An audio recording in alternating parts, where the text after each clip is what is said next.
안녕하십니까. 월간조선 권세진 기자입니다. 더불어민주당이 11월 2일 서울 도심에서 대규모 집회를 열었죠.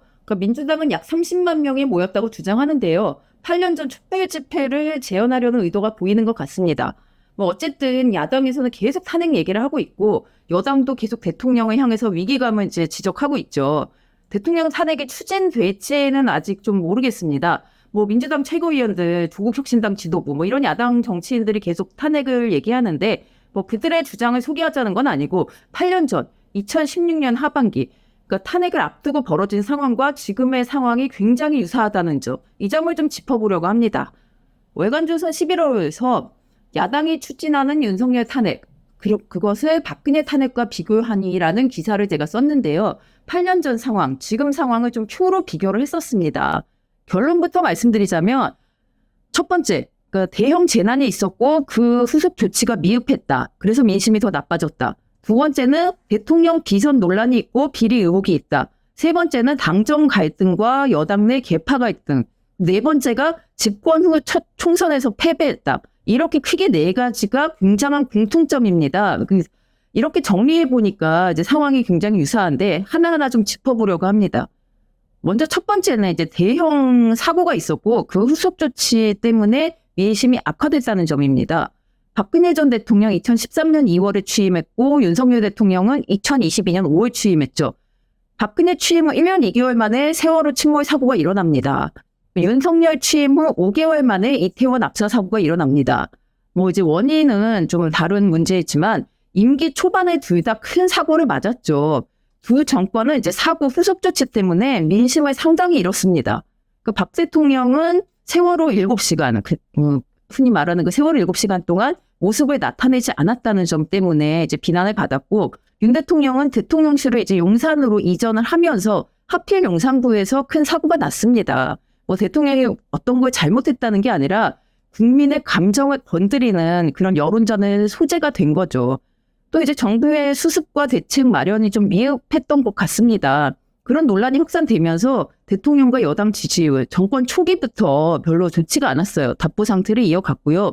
또 이제 그 사고가 있었던 후에 선거에서 여당이 또 패배를 합니다. 그러니까 참패예요, 사실. 세월호 사고 2달 후에 6회 지방선거가 있었는데요. 지방선거 이제 승패는 광역단체장을 수로 계산을 하는데 새누리당이 광역단체장을 6대9로 더불어민주당에게 크게 집니다. 또 국민의힘은 이 사고 이후 2023년 10월 서울 강서구청장 보궐선거가 있었는데요. 사실 구청장 선거긴 하지만 여기서 국민의힘이 사활을 걸고 총력전을 펼쳤는데 민주당이 좀 꽤나 큰 차이로 패배를 했습니다. 물론 그 다음에 2024년 4월 총선에서 참패를 했고요. 그리고 두 번째가 비선 논란입니다. 박근혜 대통령 비선 논란, 사실 최순실 태블릿 사건보다 2년 먼저인 2014년 11월에 이제 벌어졌습니다. 이때 세계일보가 정윤회, 그러니까 최순실 전 남편이죠. 이 정윤회 문고리 3인방 13씨가 국정 개입을 하고 있다. 이런 청와대 문건을 보도를 합니다. 근데 이 사실을 이제 세월호 7시간, 세월호 사고 때 대통령이 안 보인 그런 일과 관련해서 비선과 연결 지어서 세상에 떠들썩했고 흉흉한 얘기들이 많이 나왔습니다. 이러다 보니 정권 출범 한 1년 반 만에 박근혜 대통령 지지율이 계속 떨어지죠. 윤석열 대통령 비선 논란은 아시겠지만 사실 다른 사람들보다는 영부인 김건희 여사 관련한 게 제일 큽니다. 천공인이 건진법사니 하는 이름들이 나오고 양평고속도로 계획 변경 이런 것 때문에 이제 얘기가 많긴 했는데 결정적으로 김 여사가 민심을 잃은 것은 아무래도 디올백 사건 아니겠습니까? 2023년 11월에 이제 한 인터넷 매체가 함정 취재를 통해서 김 여사가 디올백을 이제 받는 장면을 몰래 촬영해서 공개를 했죠. 지금은 또 뿐만 아니라 김 여사가 명태균이라는 사람을 통해서 공천에 개입했다. 이런 의혹까지 나오고 있습니다. 사실은 어쨌든 비선은 동서고금을 막론하고 민심을 악화시킬 수밖에 없는 이슈죠. 그리고 세 번째 이제 공통점이 여당과 대통령실의 갈등, 즉 당정 갈등입니다. 지금 윤석열 대통령과 한동훈 국민의힘 대표가 맞서고 있는 상황 다들 잘 아실 텐데요. 이게 8, 9년 전 상황과 굉장히 비슷합니다. 아까 말씀드린 정윤회 문건 보도 후에 박근혜 청와대와 새누리당이 엄청난 대립이 벌어졌어요. 거의 쳐다보지도 않을 정도로. 이게 비슷한 사건이 또 있었는데 한동훈 대표가 지난 10월에 윤 대통령 동남아 순방길에 배웅을 가지 않았습니다. 원래 여당 대표가 대통령 순방길에 마중 배웅하는 게 되게 한 10년 넘은 관례거든요, 이게. 그랬는데 안 나오니까 이게 갈등이 거의 최고조에 달했구나. 뭐 이런 보도가 많이 나왔고요. 근데 2015년에 똑같은 상황이 있었습니다. 김무성 대표가 이제 계속 박근혜 대통령 순방길에 나가다가 그 9월 유엔 출장을 가는데 나가지 않았어요. 그래서 이제 언론에서 이제 정말 갈등이 그게 다랬구나. 이런 보도가 굉장히 많이 나왔습니다. 그리고 이제 그때 또 계속 보도가 나왔던 게 박근혜 대통령이 김무성 새누리당 대표와 독대를 하지 않는다. 지금도 그 독대 때문에 계속 얘기가 되지 않았습니까? 그래서 이제 독대 안 한다는 거, 그것도 굉장히 좀 이슈였고, 당정이 굉장히 갈등을 한다. 이런 상황이었는데, 근데 이제 더 심한 건 그때 제가 이제 취재를 했을 때, 한 핵심 당직자가 이런 얘기를 합니다. 박근혜 대통령은 김무성 대표를 자기 집에 새들어 사는 세입자 정도로 생각했다. 이렇게 얘기를 했거든요. 그래서 굉장히 좀 일리가 있는 분석이다라고 생각을 했는데, 지금 윤석열 대통령도 한동훈 대표를 보는 시각이 좀 그런 게 아닌가 이런 생각이 들기도 합니다. 그러니까 이제 대통령과 당 대표의 대립 양상이 박근혜 정권과 그래서 윤석열 정권에서 비슷하게 나타난다는 얘기인데요. 이뿐만이 아니라 이제 비슷한 상황은 더 있습니다. 그때 새누리당은 친박계, 비박계 이렇게 경쟁을 했고요. 지금 국민의힘은 친윤계와 친한계 두 계파가 경쟁 중입니다. 그러니까 두 계파의 수장은 대통령과 당대표 이렇게 대척점에 있는 좌장들입니다. 또 공통점이 있는 게 이 대통령과 대립 중인 당대표 예전에는 과거 뒤에도 없는 친밀한 관계였다는 겁니다. 김무성 대표는 원래 박근혜 대통령 이제 야당 정치인 시절에 친이계, 친박계 막 싸우고 있을 때 친박계의 좌장격이었죠. 이제 나중에 비박계로 전향을 했지만 그리고 한동훈 대표 역시 윤석열 대통령과 검사 재직 기간 내내 사실 둘도 없는 관계였다는 건 사실이지 않습니까? 근데 지금은 윤 대통령하고 친윤계하고 굉장히 각을 세우고 있고요. 이렇게 너무 비슷한 상황이 막 벌어지고 있다는 겁니다. 그리고 네 번째는 이제 이런 상황들에서 되게 당연한 결과일지 모르겠는데 여당이 집권 후 처음으로 치른 총선에서 패배를 합니다. 원래 좀 여당이 집권을 하면 좀 전반기에서 좀 초기에는 잘 나가야 되는데 그게 없었다는 거죠.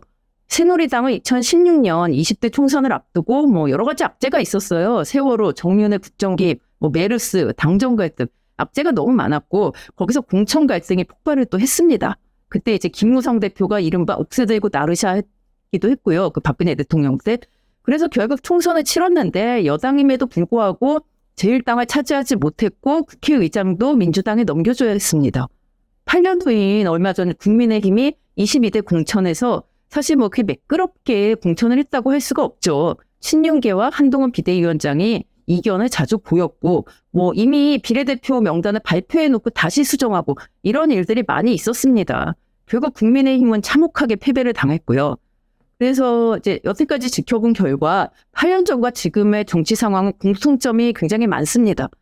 결정적인 차이점이라면 박근혜 대통령의 비선, 이거는 다 이제 측근이나 고위공직자 이런 사람들이었습니다. 측근 대통령 참모들 이랬는데 지금은 비선의 주체가 대통령의 부인이라는 거 이게 굉장히 큰 차이점입니다. 측근이나 고위공직자 참모들은 잘라낼 수가 있어요. 근데 영부인은 어떻게 할 수 있는 방법이 사실 마땅치 않죠. 물론 대통령실 입장에서는 억울한 점도 많이 있을 겁니다. 또 이제 당 일각에선 이런 얘기도 합니다. 민주당이 김건희 여사를 최순실의 프레임에 짜놓고 악마화하고 있다. 이런 주장도 일리는 있습니다. 어쨌든 지금 여러 가지 문제로 정부 여당이 큰 위기인 것은 분명하죠. 오죽하면 당의 원로, 중진, 시도지사들 다 나서서 쇄신해라, 당정 화합해라, 이대로는 안 된다. 이렇게 목소리를 높이고 있습니다. 그래서 이제 8년 전과 이제 다른 8년 전의 결과는 결국 탄핵이었잖아요. 그리고 보수정당은 한동안 제기를 하지 못했습니다. 그래서 반면교사처럼 한 가지 얘기를 하자면 이제 옛날 8년 전에 새누리당은 2016년 총선 패배 후에 전열을 정비하고 이제 새롭게 나아갈 수 있는 기회가 있었습니다. 사실 박근혜 대통령이 얘가 끝까지 가는 독주를 하지 않도록 막을 기회가 있었다는 거죠.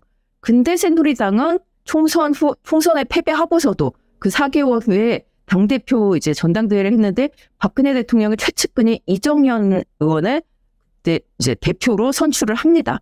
어떻게 됐겠습니까? 새누리당은 이제 친박계가 다 장악하고 친박 색채가 굉장히 강해진 당은 돌아올 수 없는 탄핵의 길을 건너게 됐죠. 근데 이제 아직 그러니까 현재 상황에선 기회가 있다 이렇게 봅니다. 얼마 전 이제 국민의힘 한 5의원을 만났는데 이렇게 얘기를 합니다.